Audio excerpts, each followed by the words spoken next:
ओम शांति। 9 जुलाई 2020 साकार मुरली। बाबा कहते, मीठे बच्चे, जब समय मिले तो एकांत में बैठ विचार सागर मंथन करो। जो पॉइंट सुनते हो उसको रिवाइज करो। प्रश्न, तुम्हारी याद की यात्रा पूरी कब होगी? उत्तर, जब तुम्हारी कोई भी कर्मेंद्रियां धोखा ना दें, कर्मातीत अवस्था हो जाए, तब याद की यात्रा पूरी होगी। अभी तुमको पूरा पुरुषार्थ करना है, ना उम्मीद नहीं बनना है, सर्विस पर तत्पर रहना है। ओम शांति। मीठे मीठे बच्चे आत्म अभिमानी होकर बैठे हो। बच्चे समझते हैं आधा कल्प हम देह अभिमानी रहे हैं, अब देही अभिमानी हो रहने के लिए मेहनत करनी पड़ती है। बाप आकर समझाते हैं, अपने को आत्मा समझकर बैठो, तब ही बाप याद आएगा, नहीं तो भूल जाएंगे। याद नहीं करेंगे तो यात्रा कैसे कर सकेंगे? पाप कैसे कटेंगे? घाटा पड़ जाएगा। यह तो घड़ी घड़ी याद करो, यह है मुख्य बात। बाकी तो बाप अनेक प्रकार की युक्तियां बतलाते हैं। रॉन्ग क्या है, राइट क्या है, वह भी समझाया है।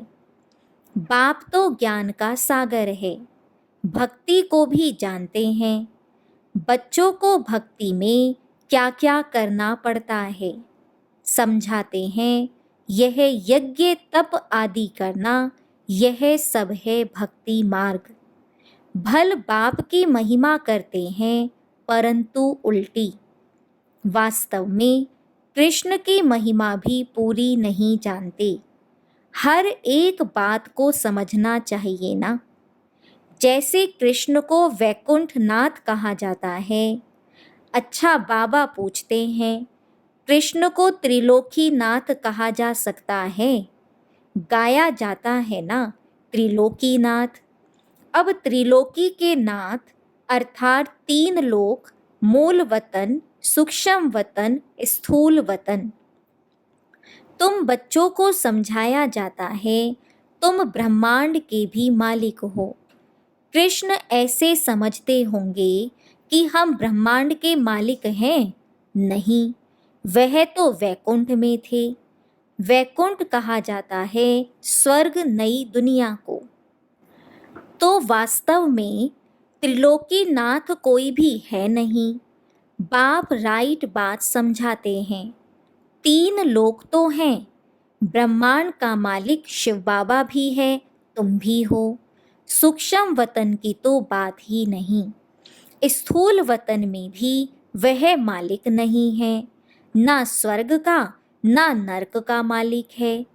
कृष्ण है स्वर्ग का मालिक। नरक का मालिक है रावण। इनको रावण राज्य, आसुरी राज्य कहा जाता है। मनुष्य कहते भी हैं, परंतु समझते नहीं हैं। तुम बच्चों को बाप बैठ समझाते हैं। रावण को 10 शीश देते हैं। 5 विकार स्त्री के, 5 विकार पुरुष के। अब 5 विकार तो सबके लिए हैं, सब हैं ही रावण राज्य में। अभी तुम श्रेष्ठाचारी बन रहे हो। बाप आकर श्रेष्ठाचारी दुनिया बनाते हैं। एकांत में बैठने से ऐसे ऐसे विचार सागर मंथन चलेगा। उस पढ़ाई के लिए भी स्टूडेंट एकांत में किताब ले जाकर पढ़ते हैं। तुमको किताब तो पढ़ने की दरकार नहीं।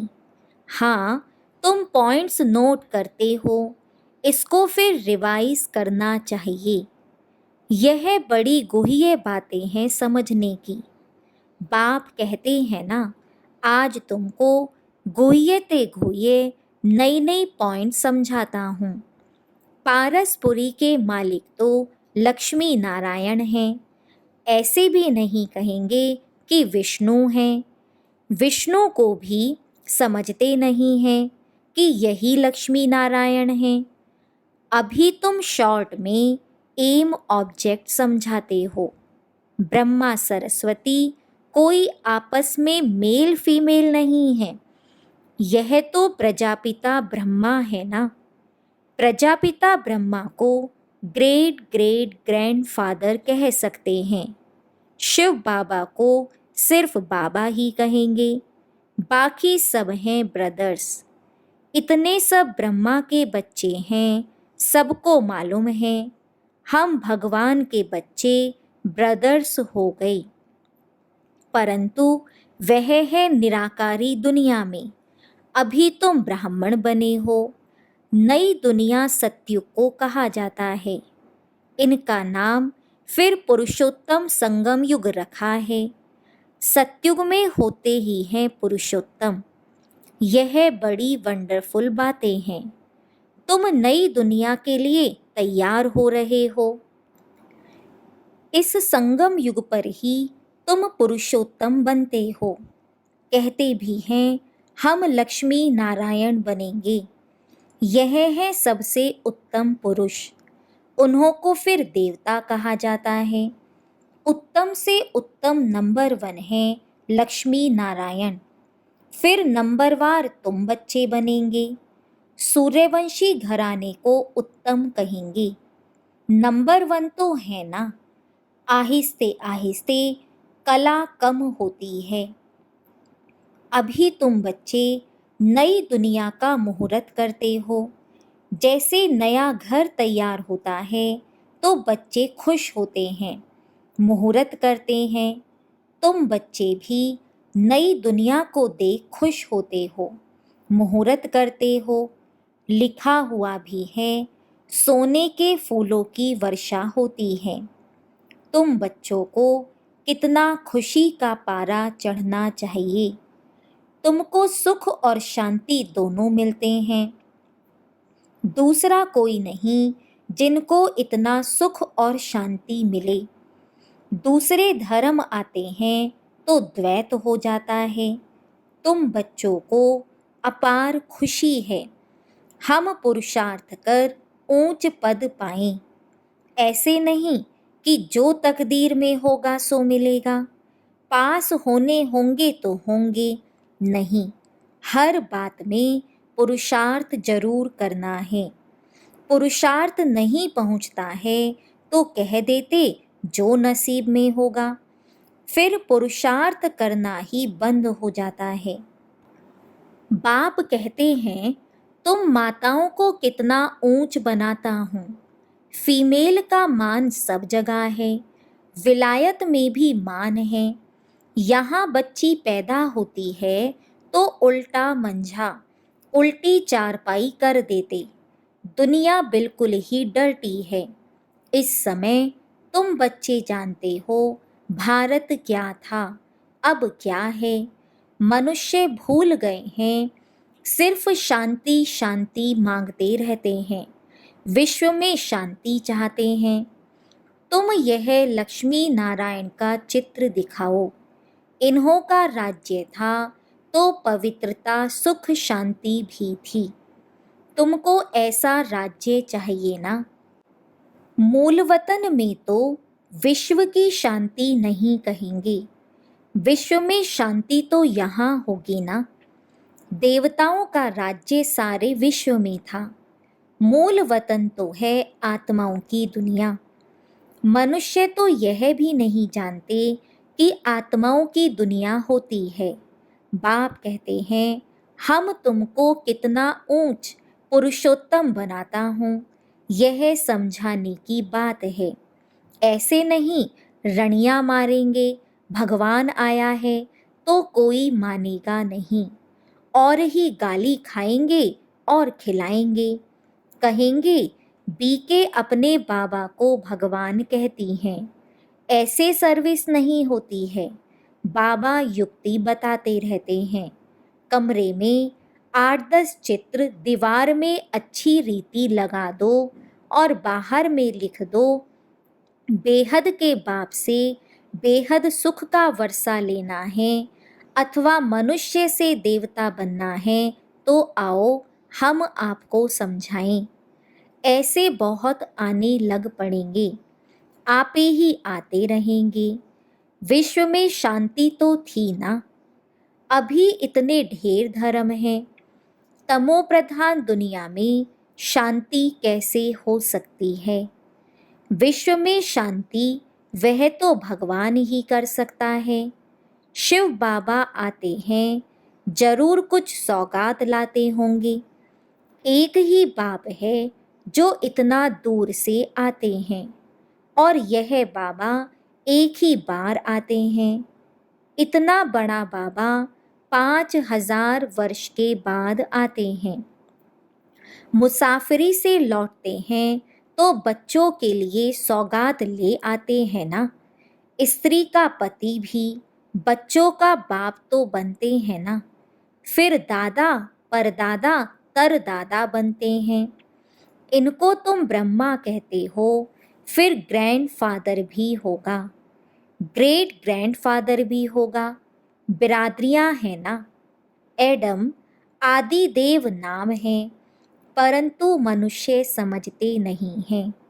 तुम बच्चों को बाप बैठ समझाते हैं। बाप द्वारा सृष्टि चक्र की हिस्ट्री ज्योग्राफी को तुम जानकर चक्रवर्ती राजा बन रहे हो।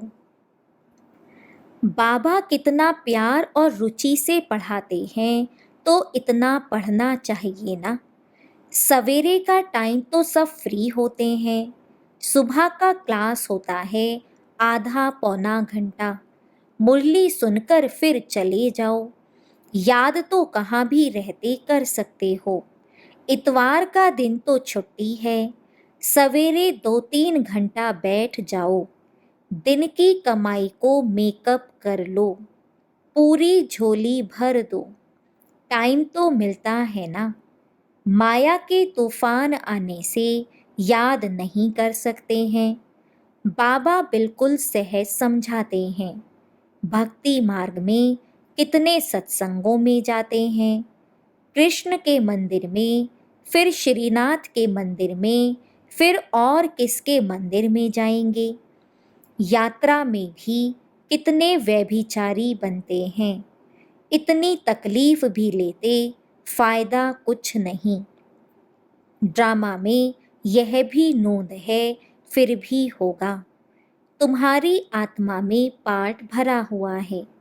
सत्युग त्रेता में जो पाठ कल्प पहले बजाया है, वही बजाएंगे। मोटी बुद्धि यह भी नहीं समझते हैं। जो महीन बुद्धि हैं, वही अच्छी रीति समझकर समझा सकते हैं। उन्हें अंदर भासना आती है कि यह अनादि नाटक बना हुआ है। दुनिया में कोई नहीं समझते यह बेहद का नाटक है। इनको समझने में भी टाइम लगता है। हर एक बात डिटेल में समझाकर फिर कहा जाता है मुख्य है याद की यात्रा। सेकंड में जीवन मुक्ति भी गाया हुआ है, और फिर यह भी गायन है कि ज्ञान का सागर है। सारा सागर स्याही बनाओ, जंगल को कलम बनाओ, धरती को कागज बनाओ, तो भी अंत नहीं आ सकती। शुरू से लेकर तुम कितना लिखते आए हो, ढेर कागज हो जाएं। तुमको कोई धक्का नहीं खाना है। मुख्य है ही अलफ, बाप को याद करना है। यहाँ भी तुम आते हो शिव बाबा के पास। शिव बाबा इनमें प्रवेश कर तुमको कितना प्यार से पढ़ाते हैं। कोई भी बढ़ाई नहीं है। बाप कहते हैं मैं आता हूँ पुराने शरीर में। कैसे साधारण रीति शिव बाबा आकर पढ़ाते हैं, कोई अहंकार नहीं। बाप कहते हैं तुम मुझे कहते ही हो बाबा पतित दुनिया पतित शरीर में आओ, आकर हमको शिक्षा दो। सत्युग में नहीं बुलाते हो कि आकर हीरे जवाहरातों के महल में बैठो, भोजन आदि खाओ।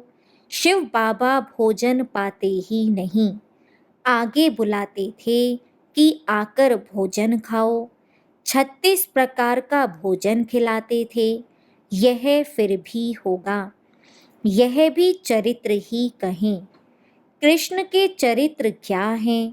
वह तो सत्युग का प्रिंस है, उनको पतित पावन नहीं कहा जाता।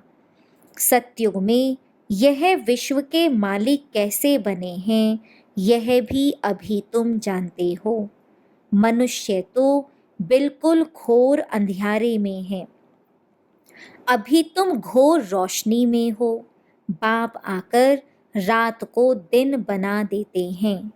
आधा कल्प तुम राज्य करते हो तो कितनी खुशी होनी चाहिए।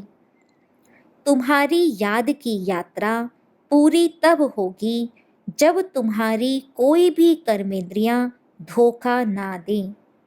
कर्मातीत अवस्था हो जाए तब ही यात्रा पूरी होगी। अभी पूरी नहीं हुई है, अभी तुमको पूरा पुरुषार्थ करना है।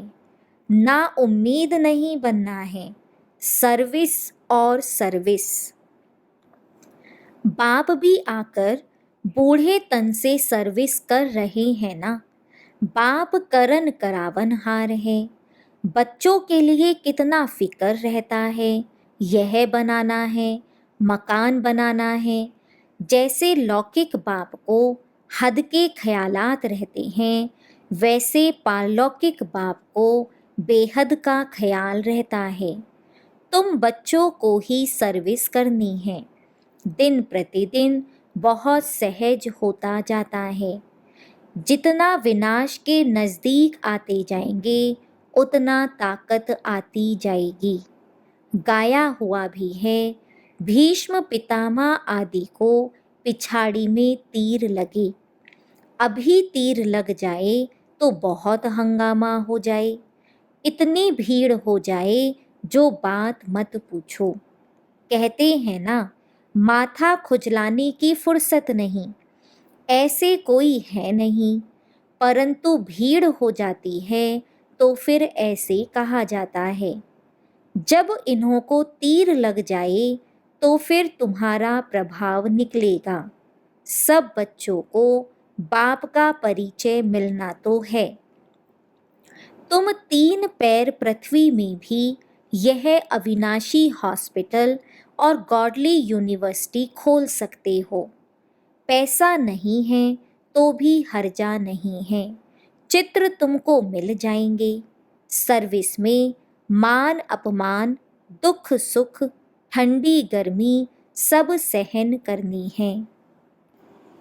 किसको हीरे जैसा बनाना कम बात है क्या? बाप कभी थकता है क्या? तुम क्यों थकते हो? अच्छा, मीठे मीठे सिकिलधे बच्चों प्रति माता पिता बाप दादा का याद प्यार और गुड मॉर्निंग। रूहानी बाप की रूहानी बच्चों को नमस्ते। धारणा के लिए मुख्य सार। फर्स्ट पॉइंट, सवेरे के समय आधा पौना घंटा बहुत प्यार व रुचि से पढ़ाई पढ़नी है। बाप की याद में रहना है। याद का ऐसा पुरुषार्थ हो जो सब कर्मेंद्रियां वश में हो जाएं। सेकंड पॉइंट, सर्विस में दुख सुख, मान अपमान, गर्मी ठंडी सब कुछ सहन करना है। कभी भी सर्विस में थकना नहीं है। 3 पैर पृथ्वी में भी हॉस्पिटल कम यूनिवर्सिटी खोल हीरे जैसा बनाने की सेवा करनी है। बाबा का वरदान, सर्व शक्तियों की लाइट द्वारा आत्माओं को रास्ता दिखाने वाले चैतन्य लाइट हाउस भव।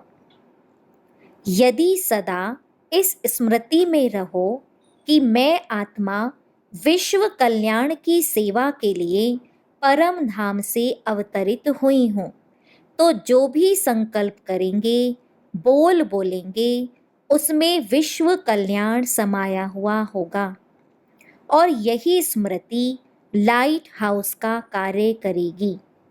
जैसे उस लाइट हाउस से एक रंग की लाइट निकलती है, ऐसे आप चैतन्य लाइट हाउस द्वारा सर्व शक्तियों की लाइट आत्माओं को हर कदम में रास्ता दिखाने का कार्य करती रहेगी। स्लोगन: स्नेह और सहयोग के साथ शक्ति रूप बनो तो राजधानी में नंबर आगे मिल जाएगा। ओम शांति।